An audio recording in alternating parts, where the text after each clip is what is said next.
Bob explained that there were 3 other ghosts that hung out in the parlor, a young couple and an older fellow named James who once threw a pin at him.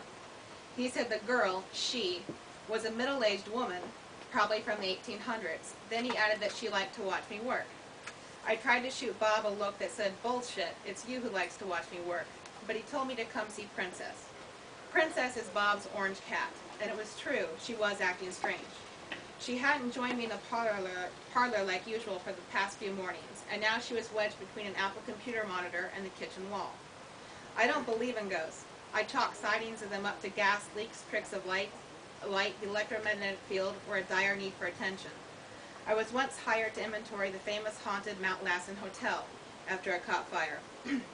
And I became a temporary hero for being the only person who would go into the murder room and record what had been left untouched since the man was brutally stabbed 40 times 2 decades ago. I was supposed to have felt a cold draft, sensed someone watching me, heard something go bang, gotten pushed. Of course, the scariest thing that happened was that I forgot to turn on my dictaphone and had to start over after 15 minutes of talking to myself. But when I looked at Princess and saw her hair bristling as her dilated pupils slowly tracked the movements of something behind us, I got scared. Bob may be full of shit, but Princess was the only living thing in that whole house that didn't need to see something that wasn't there to make life more interesting. And that cat was seeing something. For nearly 5 minutes, the 3 of us huddled around that cat. I hadn't told Nicole anything personal, and I would never tell Bob anything personal. Yet somehow, right then, they could not misunderstand me or me them. Like an earthquake brings you close to strangers, the ghost in the parlor made my world fall down around me a little. I mean, just enough to make me feel like hugging them. Nicole's long silvery hair was pulled over her left breast, and some of Bob's salt and pepper chest hair poked out where he'd buttoned his flannel. He was older than I thought. It was the sweetest thing about him. I almost touched them both. Then Nicole said, well, I've got to go to Costco.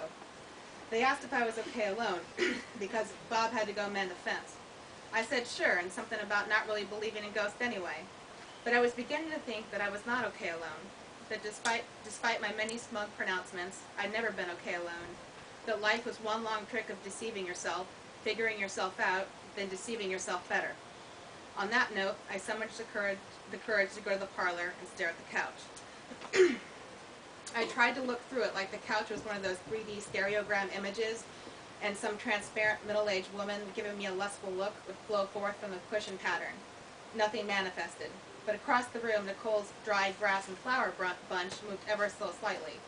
The baseboard heater? A ghost from the 1800s who liked me? I had an incredible urge to go gussy up. In the shower, I became slightly afraid of the other 3 disembodied souls. Who had this James guy been? Maybe the kind of guy who always wished he could slip through walls to see naked girls showering.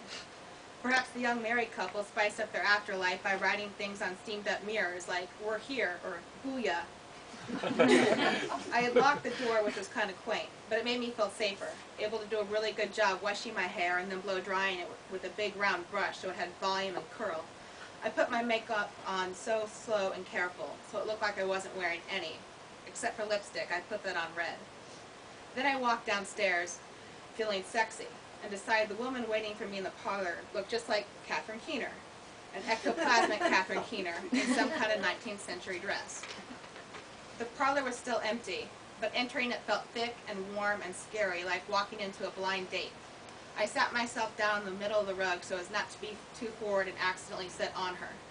I could feel the air in the room. I could feel the air in the room moving around, even through the hairs on my bare arms. I was aware of everything. I grabbed a book off a coffee table called 50 Places to Fly Fish Before You Die and pretended to read. About 2 minutes had passed when something gently covered my hand. It felt like a warm electric blanket if you could feel the electric part. I'd been leaning most of my weight on this hand, which could explain that weird sensation, but maybe this was my problem. I never let anyone close. I always explained them away. So I raised my eyebrow and looked over my shoulder. I saw my hand on an oriental rug. As I stared at it, the florid pattern seemed to rise up and float in the air. This could be my astigmatism, or it could be my chance to believe a ghost had taken my hand, a ghost who looked like Catherine Keener. I leaned into her a little, and she didn't do anything haunting like make me feel alone after I already believed in her. And I didn't do anything heartbreaking, like act like she didn't even exist when we were in the same room. I closed my eyes and felt myself fall further into a warmth, and it was exactly like falling into the dress of a beautiful woman all the way to the buttons. And then the rest is in the book.